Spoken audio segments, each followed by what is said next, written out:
Amplitude. We had a debate. We had a math Thunderdome experience. Question. Dun, dun, dun. Negative or not? Definition of amplitude. By definition, let's go back to the definitions. Amplitude is the distance from the sinusoidal axis to a height. Anytime we're dealing with distance, we do not have negative numbers. So, the answer was all these should be positive. So, I'm going to write the answers down. Would you please check as we go along? That should be a 2. I might purposely throw a mistake in, and I expect you to stop me. Right? Can you do that? No, okay, I won't, because that scares people, so I won't do that. I might make a legit mistake, though, and then you're going to catch me, right? How am I doing? Am I doing good? Perfect. I'm on a roll. Okay? Are you checking? Okay, it's good? No mistakes? Bruce, how am I doing? Am I killing it? Killed it. All right, any questions about amplitude at this time? No. All right, let's do some period then. Okay, I want you to start in column 2. We're going to do the same thing. And I will get to you. Change my colors.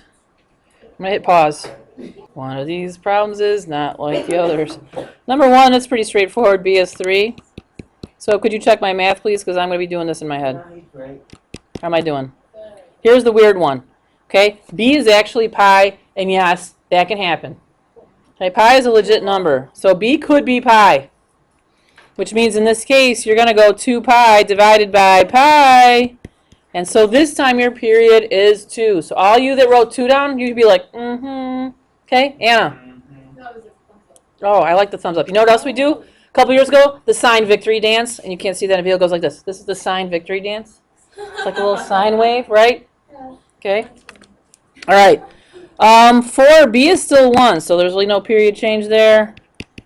Here I go. How am I doing? It's going good? Oh, this one. So now we got 2 divided by 2/3 is 3. Is that what you got? Yeah, 10 is a little bit, harder core math. Yeah, you do 2 pi times 1.5. Yeah, you could do that.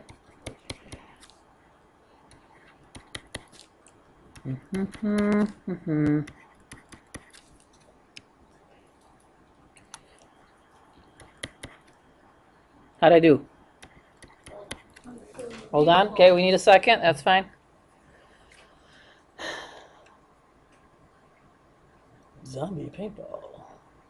Nope, no questions? Don't just write them down. I want to make sure you understand what's going on. Yeah, you do. Yeah? Pi divided by 2. Does anybody need to see what that looks like?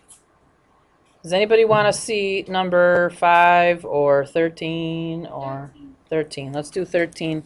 So I'm going 2 pi divided by 1/3, which is the same thing as 2 pi times 3, and that is where the 6 pi comes from. Remember when that fraction gets smaller than the graph is stretching out and you have a longer period. All right, phase shift. We're going to do the same thing. Start at the top, work your way down. And in the meantime, I'm going to see, whoops, I'm going to hit pause here. Know what a phase shift or not? I need to know, do you know that that's right or left? Okay, so that's why you don't want to do pluses or minuses, and you guys are all good. You also want to write none if there is none. Don't leave it blank. If you leave it blank, I'm going to assume you don't know anything. All right, so if there's none, you got to write none. None. None. Oh, here's one. Write pi units. I see some nodding of the heads. Good. This is also a none. This is left pi over 4. Want to look at the factored form that I provided for you? On yours, it was 4 times x plus pi over 4. Do you see that there? Yes. Okay. None. Left pi over 2. Right pi. None. None. None. None. Right pi. None. None. Right pi over 4. Left pi. Right pi over 2. And left pi over 2. Any questions on the phase shift? No. You sure? Abigail? For number 19, why did you write it to, like, over it on the R sheet? It's not on there. Because it should be a factored. Because in order to accurately determine the phase shift, that b has to be factored away from the x. So in other words, if it's in this form, then you can go ahead and you can conclude that the phase shift is right pi over 2. When it's in this form, they always tell you to do c divided by b, so we're just going to factor it out.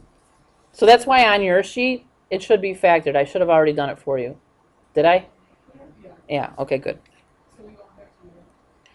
I think no. At our level, I'm going to go ahead and give it to you in factored form. Okay? All right, vertical shift. Raise your hand if you need more time doing the vertical shift. No? Raise your hand if you need more time to do this last column. Ah, yeah, okay. High school. All right, here we go. None. Up 1. None. None. How am I doing? Are you getting your ups and downs in there too? Oh, good. None. Down 3. Are you getting bored with this now because you're so good at it? But do you want like 50 of these on the quiz tomorrow? Yes. All right. Well, it's not going to be 50, but there'll be some. Why is number 9 not up to? Oh, it is. Just kidding. I'm gonna. There you go. I know it's hard. There's like a lot on here. I thought this was good practice, though, this sheet. All right. Are we good? Yeah. All right. So we're going to take a little break from this packet, and actually you're going to go to this writing the equation thing. Yeah, okay. That's why we're doing it. Okay. So I heard somebody say I need help with this. Is this the same way that you want me to give you a little push on the swing, like right out of the gate, or do you want to start alone, a little push on the gate? Okay. All right. I got you. No problem. All right. And then as you build confidence, I can. I'll step back a little. Okay. So here's the thing. When you're writing an equation from the graph, sometimes it helps to write down all the little pieces that you're looking for so it doesn't seem so like such an onerous task. So if I'm you, I'm probably going to write down on here somewhere the various pieces that you are looking for. Because all of our graphs, we want to take a look at these 5 things, right?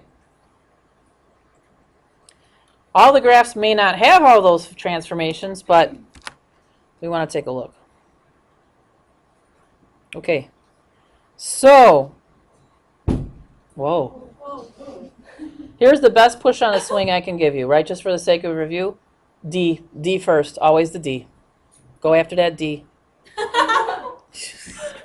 Okay? That's your sinusoidal axis. Where's D? 3. Oh, interesting. Wait, no. Let me give you another. Let me refine the question. It's 5. Yeah, why is it 5 and not 3? That's the middle. Right. You're trying to horizontally slice that curve. You want to know the line that the graph goes up and down, above and below. That's D. Ah. Okay. So D is actually 5. Woohoo! What's next? A would be the next easiest thing.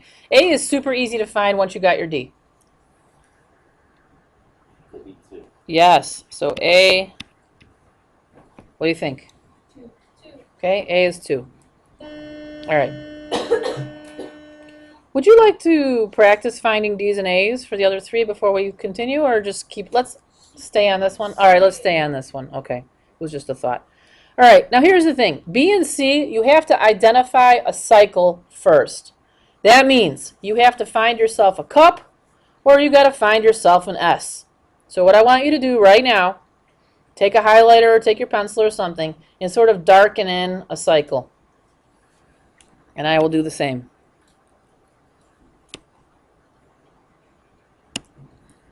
It's pink, so we'll go a little October cycle. Oh, and we'll do a little cup for pink. Nobody caught that one.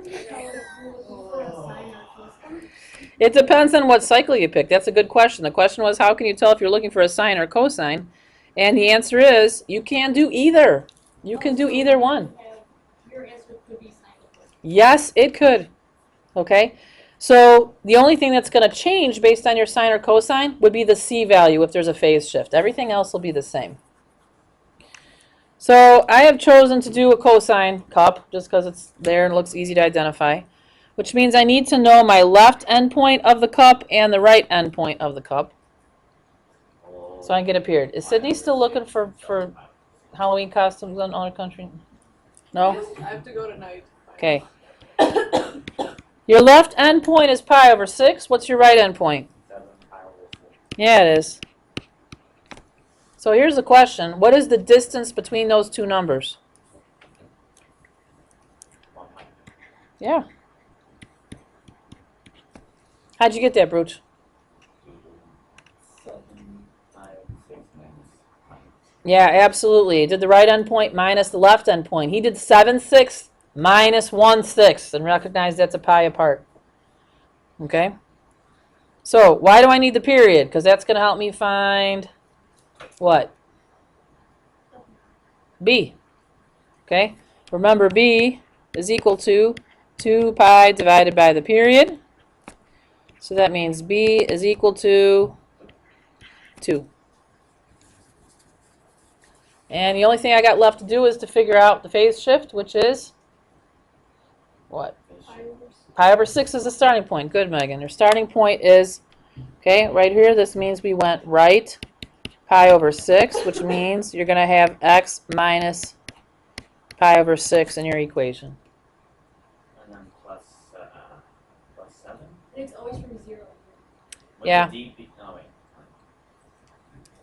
So now we're going to put it all together. Bottom. Are you good? Okay. Okay, so here's where we put it all together. We have y equals a we figured out was 2. I chose to focus on a cosine, so we're going to write cosine. B is 2. We went right pi over 6, or that's where we chose our starting point. And it did shift up 5 units, so this guy had it all. Nico, How do you tell by looking at the graph if it's sine or cosine? that's a very good question. You can. She wants to know how can you tell if it's sine or cosine, and the answer is it could be both. You can choose.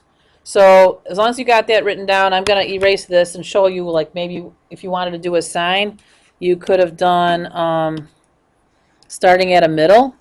Like, you could have chosen this to be your graph that you wanted to look at, and then you would have written a sine equation. Another place would have been here. Like, if you decide to, you choose where to zoom in. You want to find one S or one C, one sine cycle or one cosine cycle. You can also do a negative cycle, like one that's flipped over. This one's not that easy to do on that one, but so it really depends on you. Okay? So you just like pick like which area? Yes, you pick which area to focus on. Well said. Your A, your B, and your D will be the same no matter what. Okay, A might be positive or negative, but A, B, or D is going to be the same. The only thing that's going to change is your C value depending on what area you focus on. All right, so why don't we go ahead and go over to this guy then. Okay, and now that you got some momentum on your swing, I want you to figure out as much as you can, you and your group, okay? Tease out as much information from this graph as you can.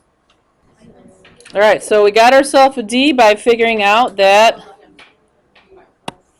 this top number is 13, this bottom number is -5, and there's a bunch of ways, but the average of those two would be 13 out of 13, 8 divided by 4, here we go.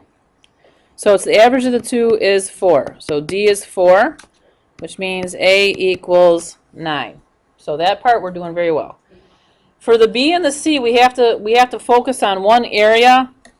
So there are a couple ways you can do this. I said somebody else, just for fun and to not be, you can pick any cup or S that you want. I'm picking this one because I saw a bunch of people in here pick this one. Okay, you don't have to pick this one. But then you need to identify where that cycle starts and ends. And on this graph, you use that by using the pi. So there are a couple of different ways you can do this. One of them is to and most people are figuring out, There are 4 complete cycles. There are 4 cups between 0 and pi. So that means one of them must have a period of pi over 4. Somebody else also figured out that this distance over here, this point was pi over 2. This point was pi over 4, so you could do it that way as well. But the period of one cycle, the horizontal distance of one cycle, is pi over 4. B is going to equal 2 pi divided by that period, and that equals 8. So C for this one is going to be pi over 4, because we chose a cycle that had been shifted to the right pi over 4 units.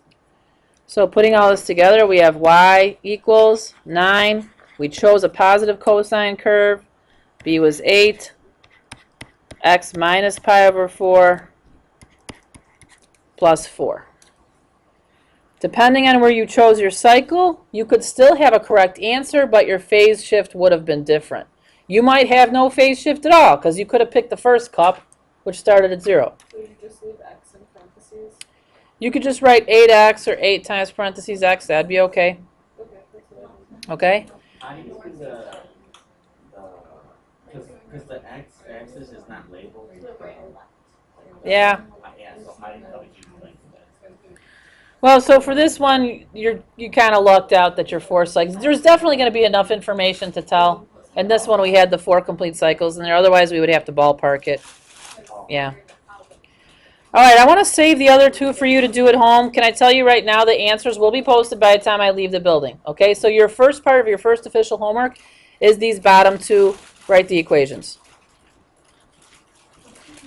Because I do want to spend some time going over with you how to graph. So let's switch back to the packet.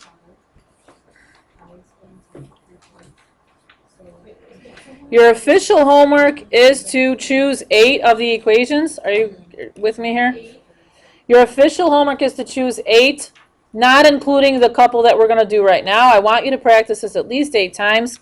You'll notice that I gave you some graphs that have labels on the x-axis and some that do not. Sometimes it's easier to use the pre-labeled ones. Sometimes it is not. So, if you start by using a pre-labeled one and you find yourself starting to get messed up, then just go and do it on one of the unlabeled ones. Okay? You want to do one of these together, or you feel good about your graphing? Crickets. Let's do one together. Okay, a little bit of hand holding, a little bit of support. So we're going to go to our list of 20. By the way, you will have the answers to all 20, despite the fact that I'm only making you do, a little more than 8. Anything on here look particularly troublesome or helpful, or, that you want to pick, or do you want me to pick? Me pick? Oh, I get to pick? I never get to pick. I'm going to pick one that's got a couple of them in there. Can you do the one with the 2? The one with the 2? The amplitude, Oh, or the period of 2? yeah, number 3? Yeah, let's do number 3. Okay, so. And that's the only one of its kind, I think, on there, but we can do that one. Okay? Yeah, so we're going to have to get creative with our use of the thing, but it's okay. All right? The other thing I'm going to recommend on that one, since it's period, it has nothing to do with pi, is this would be a really good candidate to use the one that doesn't have a cycle on it. Like, go to this other page. So I'm going to zoom in. So this was number 3, and that is y equals 1/4, what was it, sine pi x? Is that it? Yeah. Okay. Thank you. All right, so we don't have any vertical shift. So our D line is still the x-axis, right? It's like a drum line. So that's going to be all our middles. I am going to adjust the y-axis a little bit, because trying to go a quarter up from here is going to be tough, right? Yeah, you'd need like a microscope.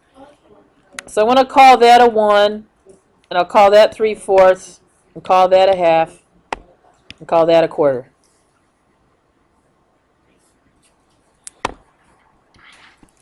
So for those of you who are discussing math with each other, I just changed the scale of the y-axis to go from 0 to 1 so that it would make the quarter easier to handle. Because it was going to 1 to 4, Sid, and trying to graph a fourth on there would be awful. Okay? Alright, so that means all my high points are going to hit at 1/4. My low points are going to hit at negative 1/4. So my entire wave is going to be bounded by those two lines.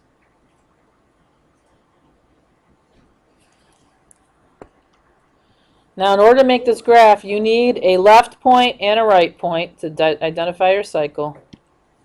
What's going to be the left endpoint? 0. Yeah, how do you know it's 0, Bruce? You're right. There's no phase shift. It didn't move over from the y-axis. So your left endpoint is 0. What about your right endpoint? How do you get the right endpoint? 2. It is 2, but how do you get it? 2 divided by b. Left plus period. Okay? The left is 0. The period is 2. So your right endpoint is 2. So you're going to have a complete sine wave between 0 and 2. This is why I recommended you take the unlabeled axis. So right now, you got to pick a place to put the 2, realizing you're going to cut that in half and then in half again. Okay? So where do you want to put the 2? I mean, you could put it here, I suppose, if you want. All the way at the end. Maybe we want to spread it out a little bit. Or you could put a 2 there. Or you could put the 2 there. Okay? Your call. So we're going to have a dot to start and a dot to end right there in the middle. Halfway between is where your other middle goes. Where's your high point going to go? 1/4 and negative 1/4. What's the x? What's the x for the high point? What's the x value? Huh? What x? What's the x coordinate of your high point? 0. 1/2. Half. There you go. That's at a half. So we got to write that in.